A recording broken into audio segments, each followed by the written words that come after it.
nama saya Laura Sandrina dengan NIM 545190042. Halo, nama saya Leonardo Augusta Wijaya dengan NIM 545190043. Saya Monik dengan NIM 545190044. Halo, nama saya Alivia dengan NIM 57. Halo, saya Kristi Wirahata dengan NIM 545190060. Halo, saya Isni Oktavera, NIM 545190063. Kami dari kelompok 9 ingin menjelaskan tentang penerapan solenoid valve pneumatic pada bidang industri manufaktur. Pertama-tama saya akan menjelaskan tentang pneumatic. Apa sih pneumatic? Pneumatic adalah sebuah sistem penggerak yang menggunakan tekanan udara sebagai tenaga penggeraknya. Cara kerja pneumatic sama saja dengan hidrolik. Yang membedakan hanyalah tenaga penggeraknya. Jika pneumatic menggunakan udara sebagai tenaga penggeraknya dan juga sedangkan hidrolik menggunakan cairan oli sebagai tenaga penggeraknya. Dalam pneumatic, tekanan udara inilah yang berfungsi untuk menggerakkan sebuah silinder kerja. Silinder kerja inilah yang nantinya mengubah tenaga atau tekanan udara tersebut menjadi tenaga mekanik atau gerakan maju mundur pada silinder. Sistem pneumatic biasanya diaplikasikan pada mesin-mesin industri dikarenakan kurangnya daya atau kekurangan mekanik dari pneumatic. Maka pneumatic ini hanya bisa diaplikasikan pada mesin-mesin yang tidak terlalu membutuhkan tenaga mekanik yang kuat. Mesin-mesin bertenaga ringan dalam pengoperasiannya, sedangkan untuk mesin-mesin yang membutuhkan tenaga mekanik yang kuat harus menggunakan sistem hidrolik. Untuk selanjutnya yaitu pengaplikasian pneumatic di bidang manufaktur. Pada video berikut ini adalah cara kerja dari mesin pneumatic, di mana pada mesin ini terdapat beberapa komponen, yaitu komponen pertama adalah kompresor yang berguna untuk mengambil udara dari lingkungan yang kemudian dikompresikan atau ditekan sehingga udara dapat menjadi udara bertekanan, yang kemudian akan disalurkan dengan selang menuju ke regulator udara. Regulator udara berguna untuk mengatur tekanan udara agar selalu stabil. Dari regulator udara disalurkan dengan selang ke terminal atau sumber-sumber agar udara bisa disalurkan ke komponen-komponen yang membutuhkan. Seperti pada video tersebut, dapat memindahkan barang dari satu tempat ke tempat yang lainnya. Hal tersebut berasal dari kompresor yang mengalirkan tekanan udara sehingga dapat menggerakkan silinder. Pada sistem pneumatic, saat diberikan tekanan udara, maka pegas akan mendorong silinder bergerak maju yang disebut dengan go plus sehingga pada mendorong barang atau mengangkat barang. Sedangkan jika tekanan udara dihilangkan, maka pegas akan bergerak mundur yang disebut dengan go min sehingga silinder mundur ke belakang. Untuk jenis pneumatik yang pertama adalah single acting cylinder, yaitu silinder yang hanya memiliki satu port untuk masuknya udara bertekanan.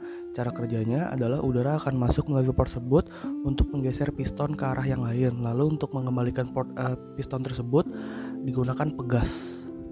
Untuk silinder yang kedua adalah double acting cylinder. Pengertiannya adalah silinder yang memiliki dua jenis port, yaitu instroke dan outstroke. Untuk cara kerjanya, yang pertama adalah udara bertekanan akan masuk melalui salah satu port yang digunakan untuk menggeser atau menggerakkan salah satu piston, di mana salah satu udara kosong yang ada pada sisi lainnya akan keluar, begitupun sebaliknya. Untuk jenis yang ketiga adalah silinder without piston rod atau silinder slider. Pengertiannya adalah merupakan sebuah silinder yang tidak memiliki satu batang piston untuk mekanismenya.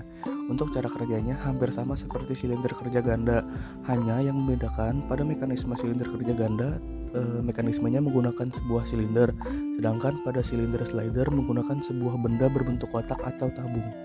Untuk jenis pneumatik yang keempat adalah multiple position cylinder double acting. Silinder ini merupakan jenis pengembangan dari silinder kerja ganda di mana terdapat dua buah input dan terdapat juga dua buah batang piston yang terletak pada sisi kiri dan sisi kanan silinder.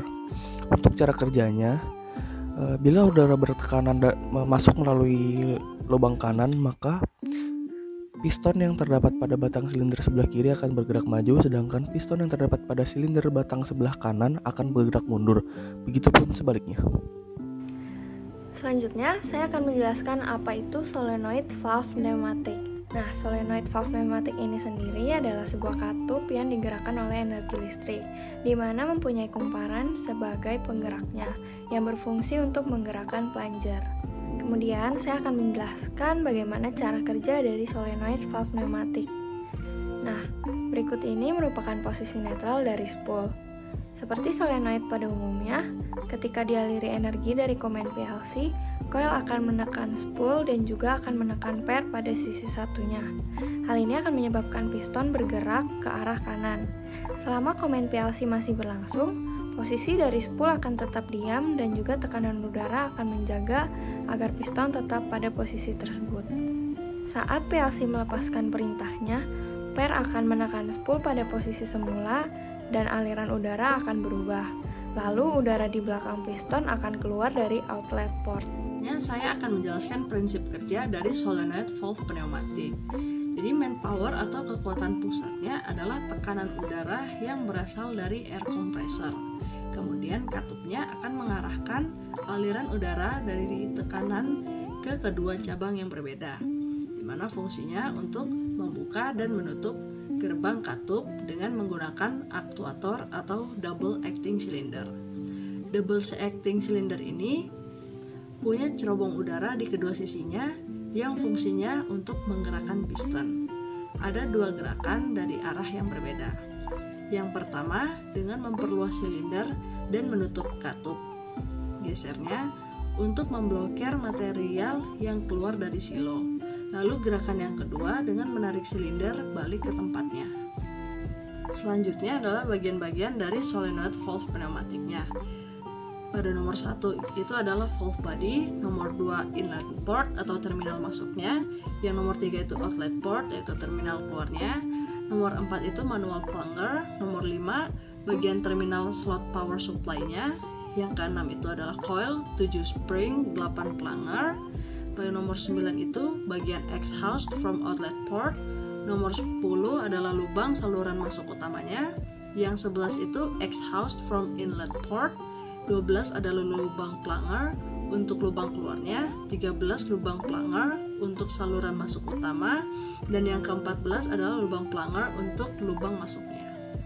Untuk kali ini saya akan membahas dari jenis solenoid valve pneumatik. Untuk jenis yang pertama, solenoid linear, karena pelajarnya bergerak maju mundur secara linear dengan dua tipe, yaitu linear tarik yang menarik beban mendekati dan juga linear dorong yang mendorong beban untuk menjauhi. Perbedaannya terletak dari peletakan pelajar dan juga pegasnya. Nah, untuk cara kerjanya sendiri, coil menghasilkan medan elektromagnetik yang akan menarik pelajar dan juga menekan pegas keluar, yang mempengaruhi juga dari besarnya daya dan juga kecepatan pergerakan. Untuk jenis kedua yaitu solenoid rotasi, menghasilkan gerakan putar searah jarum jam ataupun berlawanan. Dengan cara kerjanya yaitu beberapa koil dililitkan pada baja yang tersambung pada disk magnetik yang akan menghasilkan medan elektromagnetik sehingga solenoid menghasilkan gerakan putar.